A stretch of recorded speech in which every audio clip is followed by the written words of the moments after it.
Opinions are sharply divided when it comes to Occupy Wall Street. Some have derided it as a flash in the pan left-wing anarchism that has failed to resonate with the American people. Others say it's an organic protest movement that represents the best of a democratic society.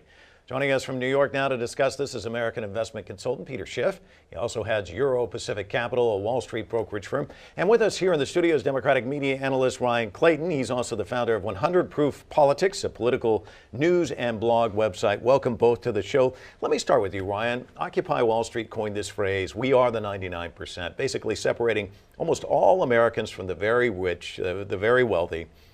Has the movement actually made ordinary Americans see banks and the rich in a different light, in your estimation? Well, the folks on Wall Street, the top 1% of our economy, have consolidated the gains of the last 30 to 40 years. And what they've done is essentially funneled the world's wealth to 1% of the American population, of essentially the world's wealthiest individuals.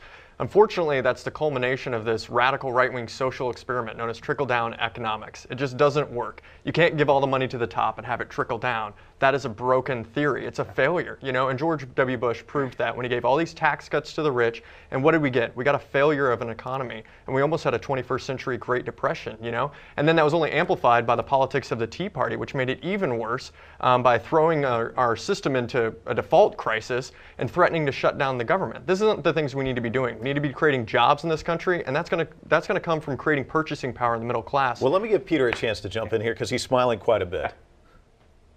Yeah, well, I'm laughing at this revisionist bit of history that we're hearing. I agree, we need more purchasing power, and it comes from free market capitalism. It comes from production, and production comes from savings, underconsumption, investment. All these things are being inhibited. You might call it trickle-down economics, but Adam Smith called it capitalism, and that's what it is. You might not believe in that system. You might believe that Marxism works, but it doesn't. And, part of the big problem with Occupy Wall Street and the protest movement is I sympathize with the anger that a lot of Americans have, and they should be angry, but they are directing their anger in the wrong place. It's not capitalism. It's not the 1%. It's the government. It's the government that stacked the deck against them. It's the central banking. It's the central planning. I agree, some people have gotten rich off of this system that we've developed, but it's not capitalism. The people who are getting rich rent-seeking from the government, I agree, there should have been no bailouts for the banks. I agree with Peter. Banks should have been allowed to fail. Yeah, that's capitalism. I agree with Peter. The banks never would have been in the position they were in if it wasn't for the government. It was the government that laid the foundation for the financial crisis. Well, if you went down to Occupy Wall Street and you talked to the folks that were there, what you would hear is that there's a lot of people that think the private sector. Let Ryan jump in here for just a second, Peter. I think if you went down to Occupy Wall Street and you talked to the folks that were there, you'd realize that, yeah, they do see the problem as twofold. There's a government that doesn't represent their voice, and there's an economy that doesn't serve their interests. And those two problems are intertwined because the people on Wall Street have essentially bought and sold a lot of our politicians because of our broken campaign finance laws. So yes, I agree that part of the problem is that we have a government that's not representing our interests. But I would also say we have an economy that's not serving our interests. Most middle-class families know that we've got serious problems right now. We're in the middle of an unemployment emergency. There is a foreclosure epidemic, and we're witnessing the destruction of the middle class right before our very eyes. And that's America's greatest invention, is a middle class that has the purchasing power to put food on the table, provide for their families, and have a little bit of money left over to enjoy life too. Well, let me ask you, Peter. You where say, did the middle Peter, class hold on for come just a second. from? Peter, It came Peter, from the Peter, entrepreneurs. Peter, hold on for just a invested second. the I want to money ask you a quick question if I can. You say that you are part of the 1% and you defend the 1%, and you've actually gone down and talked to these people at Occupy Wall Street. What's your beef with them?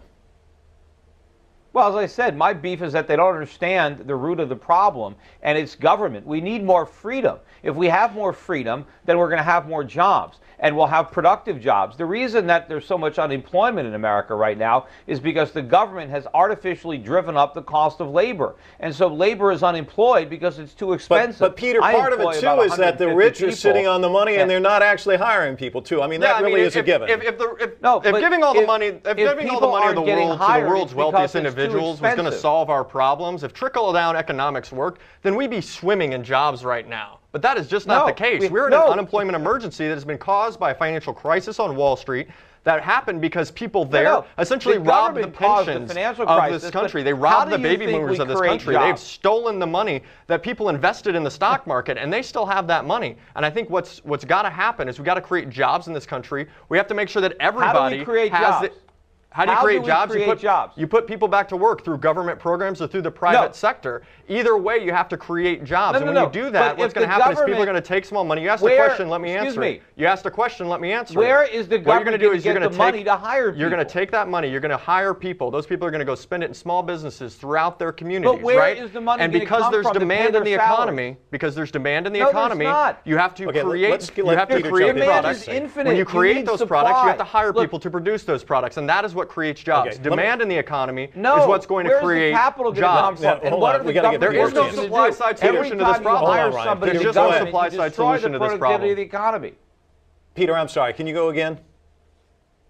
Look, the government can't hire people. The government doesn't have any money. The government has to take money from the private sector in order to employ somebody in the public sector. But we don't want jobs. We want the production associated don't with want jobs? If the government hires you out of people, your mind? they're not going to produce anything. We don't want jobs. And Every so we're American going to make wants ourselves jobs right now. poor. We want closer to full employment. We have an unemployment emergency. I'd encourage you to go throughout this country and talk to people who are desperate for a No, job but- right now, whether it's from the government or But, whether all right, it's from what- private if- business or whether it's from a small all right. business, which is what creates 2/3 of jobs in America. But the one thing I know is we can't count on Wall Street to create jobs because they're not doing it. No. They already got bailed out, But and they're still Main not creating Street jobs, and they're isn't still gonna not create loaning any money, jobs. and there's Let's still give Peter a serious chance. problems in our Ryan, economy. hold on for just a second. Let's and give it's Peter the a fault chance. of people like you, Hold Peter. on. Hold on for just a second. Peter, go ahead. No, wait a minute. I employ 150 people. How many people do you employ? I work for a business You with a employ great anybody? employer. But you don't employ anybody, so you don't know where jobs come from because you don't create them.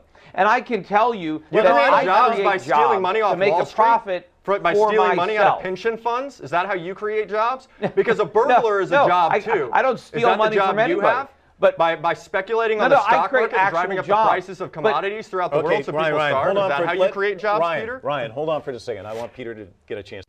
Yeah, Ryan doesn't understand anything about jobs or why we have them or why we need them. We don't even want jobs. People would rather retire. What we want is the production associated with jobs. We want more consumer goods so our life is better. So how do we create productive jobs? That's free market capitalism. You need to have an employer that has a profit motive and has the capital to employ people. Okay, but Peter, let me ask you a question.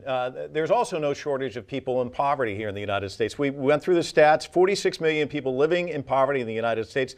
That's more than the combined populations of Canada, Finland, and Norway.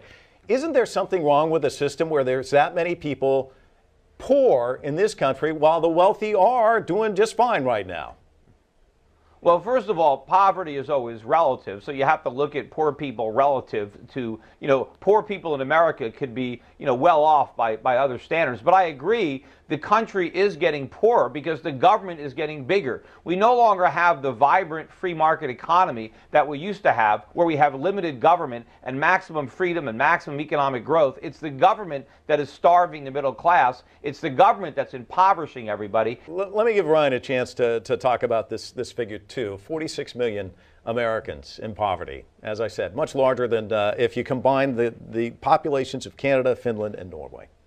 Yeah, I mean, that's a huge problem that was created, frankly, by people like Peter speculating on Wall Street and playing around with everybody's money and gambling like it's a casino, like it doesn't really matter, like it's all a game of numbers. And that's just not the case. Those numbers are people.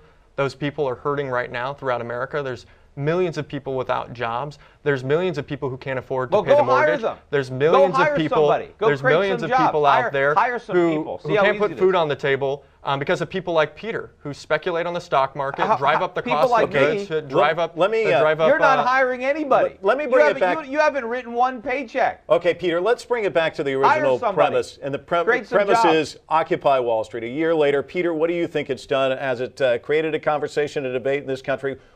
Has it moved things forward? Short answer if you can.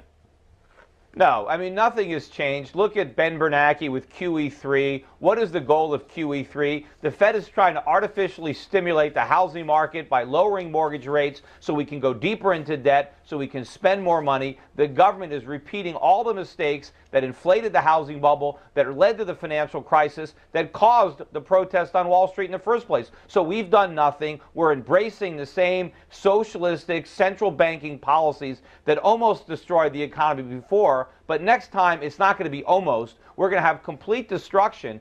And the only solution is going to be to go back to the free market and to really let capitalism function. All right. If it was We'll up leave to it your there, other Peter. guests, we'd all be Peter. swimming in government-created Got it. poverty. Thank we you, have plenty Peter. of printing Let's press money, throw it over to and we'd all Ryan have for your menial final jobs thoughts if with we nothing can. to show Peter, for it. thanks so much. Ryan? Yeah, so Occupy Wall Street fundamentally changed the conversation in America. Before we were talking about default crises and the Tea Party and all of these ridiculous things, and what we're talking about now is economic inequality and how people who work hard for a living and play by the rules just aren't being rewarded. And we're punishing hardworking people in this country right now, and that's just not what America's supposed to stand for. Occupy really brought that issue to the forefront again. They went to the doorstep of Wall Street and said, you know what?